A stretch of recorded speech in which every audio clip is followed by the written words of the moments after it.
Hey, what's going on, everyone? King here, back for another video. Today's date is January 7th, 2023. I am back on the Heir property for several reasons.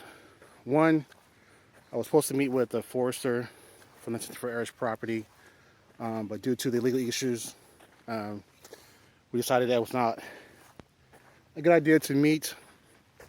Try to keep them neutral in all of this, but I wanted to meet with them as well as members of my family because the board decided to enter into a contract to sell the timber, to harvest the timber, without letting everybody know what's going on.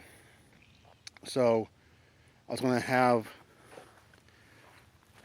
at my request, for the center to come out and meet with the forester and look at the contract and discuss, hey, is this a good deal, a good look, like, to give their assessment of the contract and everything else.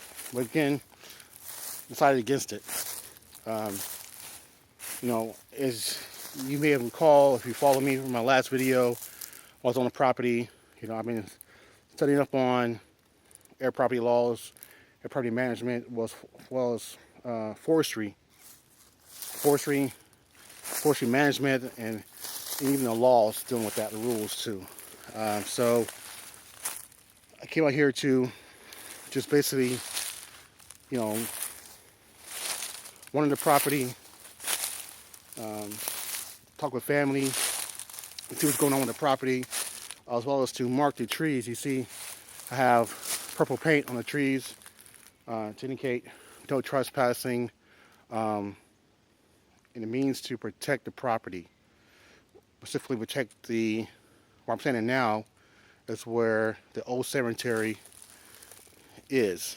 I say old cemetery, meaning where the original owners of the property or their families were buried when they purchased this property. So I'm standing right here where there's some tombstones where members of our family and others were buried. So I wanted to come here to cordon this property off, put some kind of barrier around this property to protect it from, if in case people want to come and cut timber. I say want to come cut timber, but per this contract that the board entered, to, hey, put some barrier around it, a border around it, to identify that, hey, this area here is a family cemetery, right? And need protected because, this is their final resting place. So it's unfortunate it comes down to this, but it needs to be done. And I'm sure we're going to have some kind of pushback and negative attitudes and say, well, who does he think he is to be on the property doing this and doing that? Hey, I'm doing what I can to preserve and protect the property, right, wrong, and indifferent. I mean, I say not everybody, but not really everybody, but, things are being done properly. As I said before, Papa Sim, he was a president at one point in time for, over 30 years. And he said in his article that the younger generation, they're not thinking of the right things, right? Chasing the almighty dollar, chasing that drop of whiskey and everything else. My mom, right, who was one of the great-grandchildren of Papa Sim, Simon Cox, and as well as my grandmother, who was one of his grandchildren, said it, told the stories of the elderly, the Papa Sim and everybody else who was living alive back then, that how they handled business, that they were about business, they were about family, taking care of family, providing for family, making sure that things were done properly, that they didn't take no crap from nobody, especially when it comes to the property and family. They took care of business. They met, discussed, had conversation. I'm on this property because I want to see for myself. I'm going to walk this property, I'm going to pay attention. If I see something that's out of place, I'm going to know it's out of place because I walked this property. I'm not trying to cause any further division and drama amongst family, but things need to be done properly, the right way, in accordance with rules and laws, regardless if we're our family or not. You know? So, me being on here, me doing what I'm doing, might be considered wrong, might be considered not proper, out of protocol. Hey, that's the case. Let's settle this in court. Let's deal with it in court, because there are things being done that people don't have the authority to do, such as moving trailers on property, entering contracts to cut timber, leasing property for hunting without any kind of actual documentation, no actual lease agreement on paper in writing. I mean, again, I was removed from the board, improperly that is, improperly, because of I spoke up, because I stood up, because I have tried to do things properly. You know, I wrote the bylaws. I wrote the standing rules of order. I wrote the conflict of interest policy. You know, me. I put my time, energy, money into doing this, where others, you know, did not want to get involved. Didn't want to contribute to hiring a lawyer because they didn't understand the need. They don't understand that why we need to go to court, but yet, members of my family were sued. They were sued for their transgressions. They were sued for their alleged wrongdoings. But here we are. Still things are going on. And me and my mother are fighting to preserve and this property, but while others have failed. So yeah, it's unfortunate. You know, I want to play a clip. It's a short clip of, if you remember my other video too, is when Queen Quet, who's the chiefess of the Gullah Geechee Nation, was having a conversation via Zoom with attorney Hemphill Pride and, sorry, correction, I don't know why I keep on saying that. Willie Hayward, correction, Willie Hayward, Mr. Willie Hayward of the Heirs Property Law Firm in Charleston, here in South Carolina, basically having a conversation about timber harvesting on property. So I'm gonna play this clip, and which most people don't look at, I'll is give my these comments on timber it sales. after this video. And I saw one up in Saluda County that I got shopped at, but it was 100 acres. Wow. And one of the heirs was selling timber, but the timber contract, the legal description in the timber contract for the land that they were cutting said the entire tract. Are you kidding? And they So the whole 100 acres. The whole 100 acres went, because the contract said the entire 100, and they recorded it. They recorded that contract Downtown at the courthouse.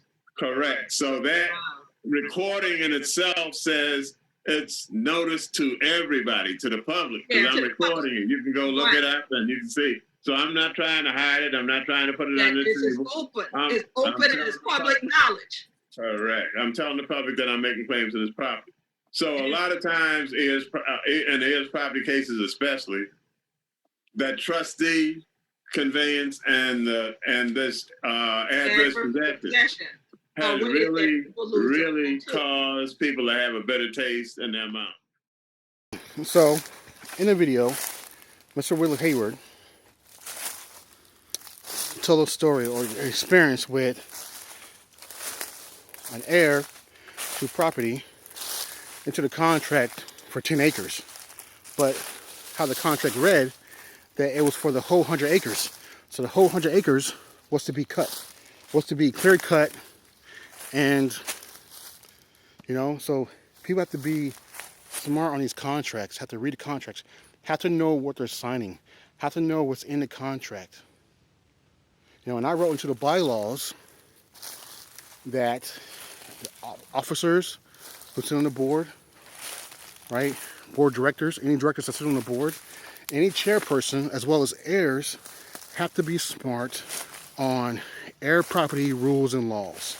Have to be smart on forestry rules and laws, as well as, you know, have to review any assessment, forestry assessment, timber assessment on the property have to review it, understanding and know it, and as well as prior to, the start of harvesting timber, as well as at the end of the timber harvest, that all heirs have to be notified. It's in the bylaws. Again, I wrote the bylaws. I sat down and talked to people, did my research on the internet, pulled up the South Carolina Forestry Commission and the Center for Heirs Properties, the do's and don'ts, right, of heir property. If you see my video, you know what I'm talking about. Do's and don'ts. Why I'm talking about do's and don'ts? Ask before you ask. Ask questions before you cut, right? Reach out to a consultant. Talk to people. Do your research. Educate yourself. I mean, this is 2023, right?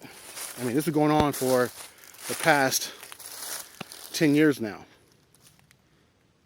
This is the third lawsuit in the last 10 years because people are not doing what they want, not doing what they're supposed to do. They're doing what they want to do, not doing what they're supposed to do. Just totally ignoring everybody else who has a say in how this property should be managed, how things are supposed to be done properly in accordance with rules and laws. No matter how someone feels about me, my mother, or somebody else, you cannot exclude them if they are an heir by birthright or under South Carolina law. No matter what you think and feel about me. And no person, no board, no committee has total domination over said property, especially if it's not in the bylaws. When the purpose of the bylaws are to be used as business rules on how things are going to be done. And I signed it. Again, I'm the one that chaired this meeting.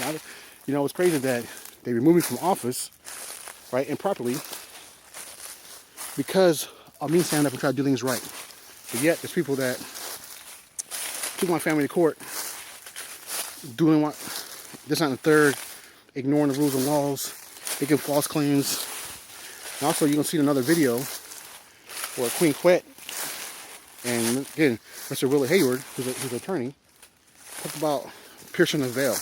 People are making claims, right, who don't have the birthright claims to be considered to be heirs or having an invested interest in a property by way of use, by way of harvesting timber or whatever the case may be. So, it's unfortunate, but it happens in this day and time. So, am I wrong for taking this to court? Maybe so. Right, wrong, and different. I mean, there's an old adage, right? Old saying of that, hey, don't take this to court, right? Don't put it in the court. Keep it amongst the family. Keep it between family. But it tried that. They have tried that and it failed. Look where we're at. They have tried it and look where we're at. 3 lawsuits now. 3. 2 that I've been part of, trying to preserve and protect this property, but yet I'm a bad guy. Family members have spread false information and lies that, 1, I committed fraud, right? That I submitted fraudulent documents to the court. That I'm trying to sell the land. I'm trying to do this, that, and the third.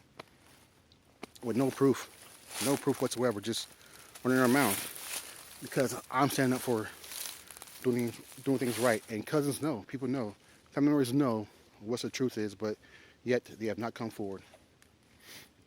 Anyway, I've been talking long enough. I'm gonna leave it at that. I'll continue to do what I gotta do. I gotta document the cemetery here, the markers on the trees, and then call it a day. So thanks for tuning in. Thanks for watching. See you in the next video. Give a thumbs up, like, share, subscribe, and see you next video. Take care. Peace.